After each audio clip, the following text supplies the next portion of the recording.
A Connecticut Yankee in King Arthur's Court by Mark Twain, Chapter 24, A Rival Magician. My influence in the Valley of Holiness was something prodigious now. It seemed worthwhile to try to turn it to some valuable account. The thought came to me the next morning and was suggested by my seeing one of my knights, who was in the soap line, come riding in. According to history, the monks of this place 2 centuries before had been worldly minded enough to want to wash. It might be that there was a leaven of this unrighteousness still remaining. So I sounded a brother. "Wouldn't you like a bath?" He shuddered at the thought of the peril of it to the well, but he said with feeling, "One needs not to ask that of a poor body, who has not known that blessed refreshment sith that he was a boy. Would God I might wash me! But it may not be, fair sir. Tempt me not. It is forbidden." And then he sighed in such a sorrowful way that I was resolved he should have at least 1 layer of his real estate removed, if it sized up my whole influence and bankrupted the pile. So I went to the abbot and asked for a permit for this brother. He blenched at the idea. I don't mean that you could see him blench, for of course you couldn't see it without you scraped him, and I didn't care enough about it to scrape him, but I knew the blench was there, just the same, and within the book cover's thickness of the surface too, blenched and trembled. He said, "Son, ask aught else thou wilt, and it is thine, and freely granted out of a grateful heart. But this, this, would you drive away the blessed water again?" "No, father, I will not drive it away. I have mysterious knowledge, which teaches me that there was an era that other time when it was thought the institution of the bath banished the fountain." A large interest began to show up in the old man's face. "My knowledge informs me that the bath was innocent of that misfortune, which was caused by quite another sort of sin." "These are brave words, but right welcome if they be true." "They are true indeed.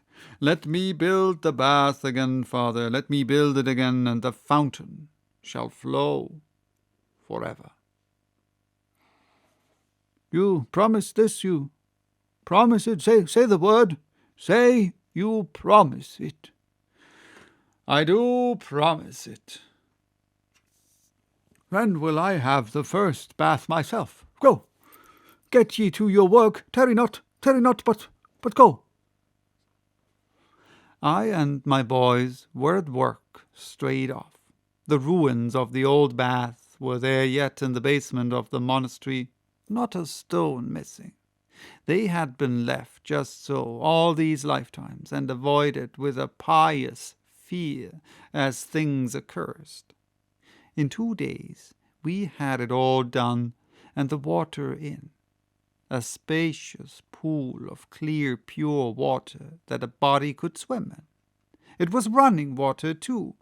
It came in and went out through the ancient pipes. The old abbot kept his word and was the first to try it.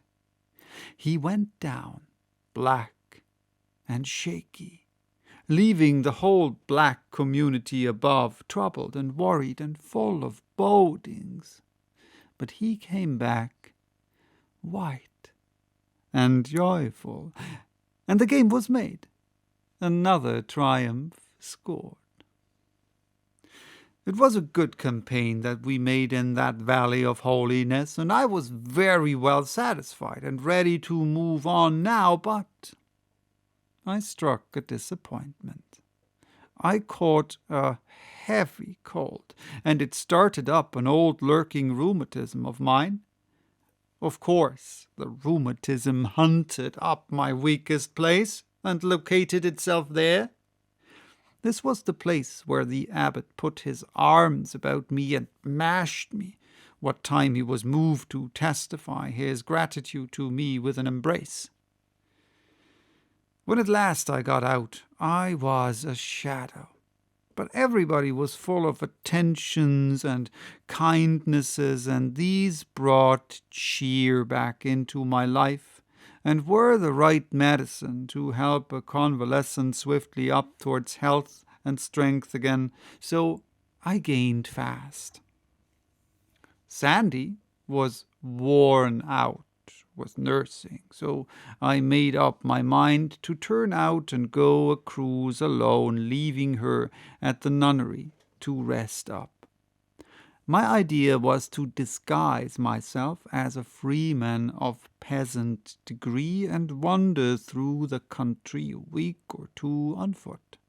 This would give me a chance to eat and lodge with the lowliest and poorest class of free citizens on equal terms. There was no other way to inform myself perfectly of their everyday life and the operation of the laws upon it. If I went among them as a gentleman, there would be restraints and conventionalities which should shut me out from their private joys and troubles, and I should get no further than the outside shell. One morning I was out on a long walk to get up muscle for my trip, and had climbed the ridge which bordered the northern extremity of the valley, when I came upon an artificial opening in the face of a low precipice, and recognized it by its location as a hermitage which had often been pointed out to me from a distance as the den of a hermit of high renown for dirt and austerity. I knew he had lately been offered a situation in the great Sahara, where lions and sandflies made the hermit life peculiarly attractive and difficult, and had gone to Africa to take possession. So I thought I would look in and see how the atmosphere of this den agreed with its reputation. My surprise was great. The place was newly swept and scoured. Then there was another surprise. Back in the gloom of the cavern, I heard the clink of a little bell, and then this exclamation. "Hello, Central! Is this you, Camelot? Behold! Thou mayst glad thy heart, and thou hast faith to believe the wonderful, when that it cometh in unexpected guise, and maketh itself manifest in impossible places. He standeth in the flesh, his mightiness, the boss, and with thine own ears shall ye hear him speak." Now, what a radical reversal of things this was! What a jumbling together of extravagant incongruities! What a fantastic conjunction of opposites and irreconcilables! The home of the bogus miracle become the home of a real one. The den of a medieval hermit turned into a telephone office. So I have to stop for today. Bye-bye till next time with the rest of this chapter. See you.